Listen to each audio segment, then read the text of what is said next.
வழங்குவது euro group Malaysia.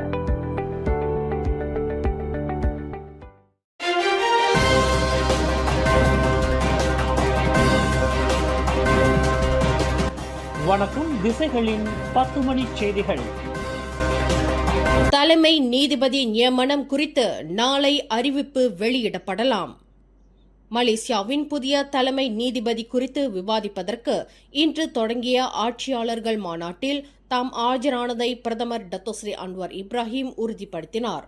தலைமை நீதிபதி தொடர்பான முடிவை ஆட்சியாளர்கள் மாநாடு விரைவில் அறிவிக்கும் என்றார் அவர். அந்த அறிவிப்பு வரும் வரை அனைவரும் சற்று பொறுமை காக்க வேண்டும் என்று பிரதமர் கேட்டுக் கொண்டார். தலைமை நீதிபதிகள் நியமனம் குறித்து எதிர்மறையான கருத்துக்கள் நிலவி வரும் வேளையில் நாளை அதற்கு விடை கிடைக்கலாம் என்று பிரதமர் கோடி காட்டினார். இன்று புத்ராஜயாவில் நிர்வாக திறன் மீதான அனைத்துலக மாநாட்டை தொடக்கி வைத்து உரையாற்றுகையில் பிரதமர் மேற்கண்டவாறு கூறினார். கடந்த 30 மாதங்களுக்கு மேலாக நாட்டிற்கு தலைமையேற்று வருகின்றவர் என்ற முறையில் புதிய தலைமை நீதிபதி நியமனம் தொடர்பாக இதுவரை ஆழமாக விவாதித்ததில்லை என்பதையும் பிரதமர் தெளிவுபடுத்தினார்.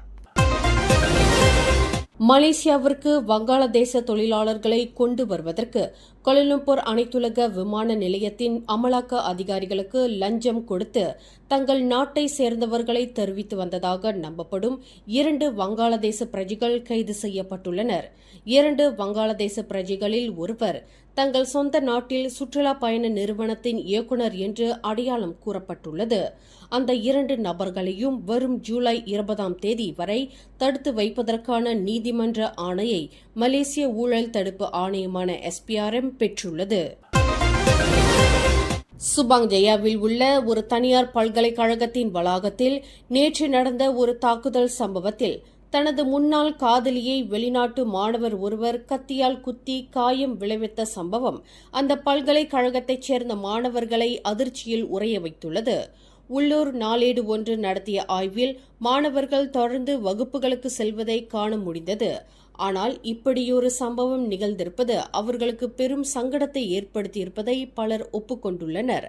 தன்னை எமி என்று மட்டுமே அடையாளம் கூறிக்கொண்ட கட்டடக்கலை மாணவி ஒருவர் தனது தோழியிடமிருந்து இந்த செய்தியை அறிய முடிந்ததாக குறிப்பிட்டார். அத்துடன் ஒரு வீடியோ கிளிப்பையும் தனக்கு அனுப்பி வைத்துள்ளார் என்று அந்த மாணவி தெரிவித்தார். இந்த சம்பவத்திற்கு பிறகு மாணவர்கள் மிகுந்த எச்சரிக்கையாக இருக்க வேண்டிய அவசியத்தை உணர்த்தியிருப்பதாக அவர் குறிப்பிட்டார். எனினும் மாணவர்கள் இன்னமும் பதட்ட நிலையில் இருப்பதை அவர் ஒப்புக்கொண்டுள்ளார். தடை செய்யப்பட்ட பொருட்களை மாணவர்கள் பல்கலைக்கழக வளாகத்திற்குள் கொண்டு வருவதற்கு தடை விதிக்கும் விதிமுறைகள் கடுமையாக்கப்பட வேண்டும் என்று இதர மாணவர்கள் கேட்டுக் கொண்டனர்.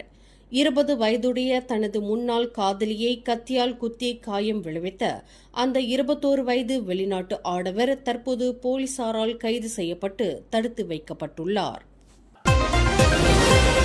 மலேசிய ஊடகவியலாளர் மன்றத்தின் உறுப்பினர்கள் சேர்ப்பு அடுத்த மாதம் தொடங்கும் என்று அறிவிக்கப்பட்டுள்ளது. ஆகஸ்ட் மாதம் முதல் செப்டம்பர் மாதம் இறுதி வரை ஊடகவியலாளர் சேர்ப்பு நடைபெறும். வருடாந்திர சந்தா 10 ரிங்கேட் ஆகும் என்று இன்று வெளியிட்டுள்ள அறிக்கையில் தெரிவிக்கப்பட்டுள்ளது. மலேசிய ஊடகவியலாளர் மன்றத்தை தலைமையேற்று நடத்தவிருக்கும் 12 வாரிய உறுப்பினர்களில் 6வருக்கு தொடர்புத்துறை அமைச்சர் டத்தோ ஃபாமி ஃபாசில் நியமன கடிதங்களை வழங்கிய நிகழ்ச்சிக்கு பின்னர் வெளியிடப்பட்ட அறிக்கையில் இவ்விவரம் தெரிவிக்கப்பட்டுள்ளது. மலேசிய ஊடக மன்றத்தின் 1வது வருடாந்திர மாநாடு வரும் நவம்பர் மாதம் 7ஆம் தேதி கோலாலம்பூரில் நடைபெறும் என்று அறிவிக்கப்பட்டுள்ளது. மலேசிய ஊடகவியலாளர் மன்றத்தில் உறுப்பினர்களாக சேர விரும்புகின்றவர்கள் www.majlismedia.my அகப்பக்கத்தின் வாயிலாக விண்ணப்பிக்கலாம் என்று கேட்டுக் கொள்ளப்பட்டுள்ளது. மலேசியாவில் எல்லா நிலைகளிலும் பின்தள்ளப்பட்ட ஒரு சமூகமாக கருதப்பட்ட பூர்வகுடி மக்கள் இன்று எல்லா துறைகளில் முந்திச் செல்லும் சமூகமாக மாறிக்கொண்டு வருகின்றனர். ஒராங் அஸ்லி என்று அழைக்கப்படும் பழங்குடி மக்களில் ஜக்குன் சமூகத்தைச் சேர்ந்த 1வது மாணவி பிரிட்டன் மான்செஸ்டர் பல்கலைக்கழகத்தில் பொருளாதார துறையில் உயர்கல்வி மேற்கொள்ள இடம் கிடைத்துள்ளது. கல்வி ஒன்றே வாழ்வியலின் உயர்வு என்பதை அறிந்து கொண்ட சமூகமாக மாறிவரும் ஒராங் அஸ்லி மக்களில் ஜக்குன் சமூகத்தைச் சேர்ந்த 20 வயது ரோசியானா தன்பெங்ஹாய் என்ற மாணவி 2024ஆம் ஆண்டு STPM தேர்வில் 4.0 CGPA மதிப்பெண்களை பெற்று சாதனை படைத்தார். ஏழ்மையில் உழன்ற அந்த பழங்குடி மாணவி ஒரு பொருளாதார மேதையாக வேண்டும் என்பது அவரின் லட்சிய கனவாகும். அதற்கு தூபம் போட்டது போல் STPM தேர்வில் மிகச்சிறந்த அடைவு நிலையை பெற்றதால் மான்செஸ்டர் பல்கலைக்கழகத்தில் இட வாய்ப்பு கிட்டியுள்ளது. இந்த வாய்ப்பு ஜக்குன் சமூகத்தின் இளைய தலைமுறையினருக்கு ஒரு வழிகாட்டலாக அமையும் என்று அந்த ஓராங் அஸ்லி மாணவி நம்பிக்கை தெரிவித்துள்ளார். இலக்கவியல் தொழில்நுட்பத்தின் மீதான நம்பிக்கை என்பது நவீன இலக்கவியல் உலகுக்கான முக்கிய கூறு என இலக்கவியல் அமைச்சர் கோபிந்த் சிங் டியோ கூறினார். 46வது ஆசியான் மாநாட்டை மலேசியா ஏற்று நடத்தும் நிலையில் இலக்கவியல் அமைச்சின் கீழ் ஆசியான் 5G மற்றும் செயல்முறை தொழில்நுட்பம் 5GOT பாதுகாப்பு மாநாடு 2025 3 நாட்களுக்கு நடைபெறுகிறது. ஆசியாவிலேயே முதல் முறையாக நடைபெறும் இந்த செயல்முறை தொழில்நுட்ப மாநாட்டை இலக்கவியல் அமைச்சர் கோபிந்த் சிங் டியோ அதிகாரப்பூர்வமாக தொடக்கி வைத்தார். இலக்கவியல் தொழில்நுட்பம் மீதான நம்பிக்கை என்பது நவீன இலக்கவியல் உலகத்தின் அடிப்படை கூறு ஆகும். மலேசிய அரசாங்கம் பொருளாதாரம் மற்றும் சமூகத்தை இலக்கவியல் தொழில்நுட்பம் நோக்கி நகர்த்தும் நிலையில் இலக்கவியல் தொழில்நுட்பம் மீதான நம்பிக்கையை மேலோங்க செய்வது அவசியமாகும். அதற்கு வலுவான நடவடிக்கைகளை எடுப்பது தமது கடமை என அமைச்சர் வலியுறுத்தினார். இதற்கு முக்கிய தூண்களாக விளங்கும் இலக்கவியல் உள்கட்டமைப்பு, திட்ட வரைவு மற்றும் இலக்கவியல் சார்ந்த விழிப்புணர்வு கல்வி ஆகியவற்றுக்கு விரிவான அணுகுமுறை தேவை என்று அவர் கூறினார். ஆசியான் வட்டார டிஜிட்டல் சேவைகளில் இலக்கவியல் மீதான நம்பிக்கையை மேலோங்க செய்யும் அணுகுமுறைகளை வரையறுப்பதை நாங்கள் நோக்கமாக கொண்டுள்ளோம்.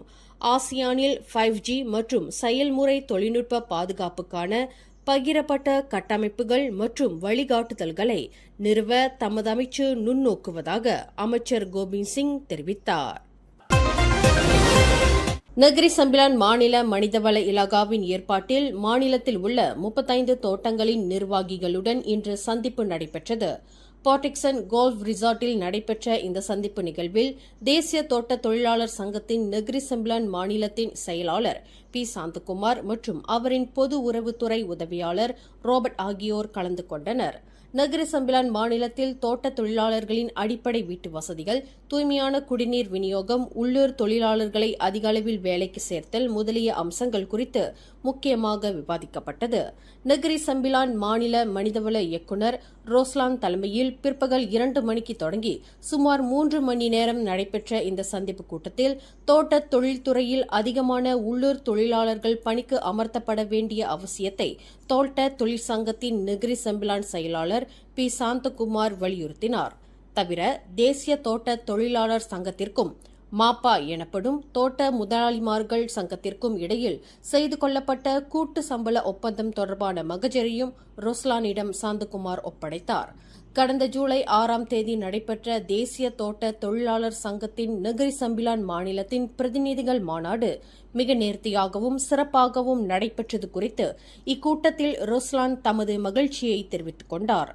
தோட்ட தொழிலாளர்களால் அங்கீகரிக்கப்பட்ட தோட்ட தொழிற்சங்கம் மிகவும் கட்டுக்கோப்பாக நடத்தப்பட்டு தொழிலாளர்களின் அடிப்படை விவகாரங்கள் பேசப்பட்டது தமது கவன ஈர்ப்பாக மாறியது என்று ரோஸ்லான் புகழ்ந்துரைத்தார். முதலாளிமார்கள் சங்கத்தின் பிரதிநிதியாக புவான் சோஃபான் கலந்து கொண்ட இந்த நிகழ்வில் தோட்ட தொழிலாளர் நலன் சார்ந்த விவகாரங்களும் முக்கியமாக பேசப்பட்டது. ஆன்லைன் மோசடியில் சிக்கிய வயது குறைந்த பெண் ஒருவர் தனது தாயாருக்கு சொந்தமான 1,40,000 ரிங்கெட் பெறுமானமுள்ள தங்க ஆபரணங்களை அடையாளம் தெரியாத நபரிடம் ஒப்படைத்து ஏமாந்து போனார். திரங்கானு ஜர்தேவில் நடந்த இந்த சம்பவத்தில் உயர்கல்வி மேற்கொள்ள காத்திருக்கும் 18 வயது பெண் ஒருவர் தனி நபர்களின் வார்த்தைகளை நம்பி மோசம் போனதாக கடந்த சனிக்கிழமை போலீசில் புகார் செய்துள்ளார் என்று பசுட் மாவட்ட போலீஸ் துணைத் தலைவர் முகமது சானி முகமது சாலே தெரிவித்தார். அந்த பெண்ணை ஏமாற்றிய 2 நபர்களில் ஒருவர் தன்னை பேரா மாநில போலீஸ் தலைமையகத்தைச் சேர்ந்த போலீஸ் அதிகாரி என்று அடையாளம் கூறிக்கொண்டதாக முகமது சானி குறிப்பிட்டார். பஹாங் இஸ்லாமிய பல்கலைக்கழகத்தைச் சேர்ந்த 2 மாணவர்கள் சென்ற மோட்டார் சைக்கிள் ஆம்புலன்ஸ் வண்டியுடன் மோதியதில் இருவரும் கடும் காயங்களுக்கு ஆளாகி உயிரிழந்தனர். இந்த சம்பவம் இன்று காலை 11 மணி அளவில் பஹாங் ஜலான் கம்பாங்கில் பயா பசார் தேசிய இடைநிலைப்பள்ளி அருகில் உள்ள சாலை சமிஞை விளக்கு பகுதியில் நிகழ்ந்தது. குவாந்தான் தங்கு அம்புவான் அவ்சான் மருத்துவமனையிலிருந்து நோயாளியை ஏற்றிக்கொண்டு ஆம்புலன்ஸ் வண்டி புக்கெட் ரங்கீனை நோக்கி சென்று கொண்டிருந்த போது இந்த விபத்து நிகழ்ந்ததாக குவாந்தான் மாவட்ட போலீஸ் தலைவர் முகமது அடில் மட்டவுட் தெரிவித்தார். வெளிநாட்டு சுற்றுப்பயணிகளுக்கு தாய்லாந்து மண்ணில் கால் பதிப்பு எனும் புதிய கட்டணத்தை விதிக்கவிருந்த தாய்லாந்து அரசாங்கம் அந்த கட்டண நடைமுறையை ஒத்திவைத்துள்ளது. அந்த புதிய கட்டணம் இந்த ஆண்டில் நடைமுறைப்படுத்தப்படுவதாக இருந்தது. உலகளாவிய நிலையில் நிலையற்ற சூழல் நிலவி வருவதைத் தொடர்ந்து அந்த புதிய கட்டண விதிப்பை இப்போது அமல்படுத்துவது பொருத்தமற்றது என்று தாய்லாந்து சுற்றுலா விளையாட்டுத்துறை அமைச்சு அறிவித்துள்ளது.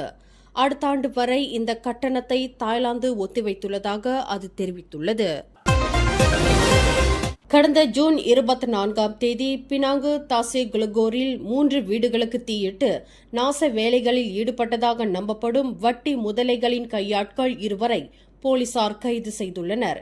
20 வயது மதிக்கத்தக்க அந்த கையாட்கள் கடந்த ஜூலை 3ஆம் தேதி மேற்கொள்ளப்பட்ட வெவ்வேறு சோதனைகளில் வர்த்தக குற்றத்தடுப்பு பிரிவு போலீசாரால் கைது செய்யப்பட்டதாக பினாங்கு மாநில போலீஸ் துணைத் தலைவர் அல்வி ஜைனால் அபிடின் தெரிவித்தார். கடந்த ஜூன் 30ஆம் தேதி பினாங்கு தஞ்சோங் தொக்கோங்கில் உள்ள ஒரு வீட்டை சேதப்படுத்திய சம்பவத்திலும் இந்த 2 நபர்கள் சம்பந்தப்பட்டுள்ளதாக பூர்வாங்க விசாரணையில் தெரிய வந்துள்ளது என்று அவர் குறிப்பிட்டார். பழம்பெரும் நடிகை சரோஜா தேவியின் உடல் சொந்த ஊரில் அரசு மரியாதையுடன் இன்று நல்லடக்கம் செய்யப்பட்டது. இந்திய நேரப்படி இன்று காலை 11:30 மணி வரை அவரது உடல் பொதுமக்கள் அஞ்சலிக்கு வைக்கப்பட்டது. பின்னர் சரோஜா தேவியின் சொந்த ஊரான ராம்நகர் சன்னபட்னாவில் தஷவரா கிராமத்தில் ஒக்கலிகர் சம்பிரதாயப்படி இறுதி சடங்குகள் நடந்தன. இதற்காக அலங்கரிக்கப்பட்ட வாகனத்தில் அவரது உடல் ஊர்வலமாக எடுத்து செல்லப்பட்டது. வழிநெடுக ரசிகர்கள் ஏராளமானோர் அஞ்சலி செலுத்தினர். மல்லேஸ்வரம் அருகே கொடிஹள்ளி தோட்டத்தில் அவரது கணவரின் கல்லறைக்கு அருகே துப்பாக்கி குண்டுகள் முழங்க அரசு மரியாதையுடன் சரோஜா தேவியின் உடல் நல்லடக்கம் செய்யப்பட்டது. இறுதி சடங்கில் கர்நாடகா துணை முதல்வர் சிவகுமார் கலந்து கொண்டார். மேலும் திரையுலகை சேர்ந்த ரக்லைன் வெங்கடேஷ், ஜெயமாலா உள்ளிட்டோரும் பங்கேற்றனர். மேலும் செய்திகளை தெரிந்து கொள்ள கீழே இருக்கும் பெல் பட்டனை அழுத்துங்கள். உங்கள் மகிழ்ச்சியை வெளிப்படுத்த லைக் மற்றும் ஷேர் செய்யுங்கள். தொடர்ந்து திசைகளோடு இணைந்திருக்க சப்ஸ்கிரைப் செய்யுங்கள்.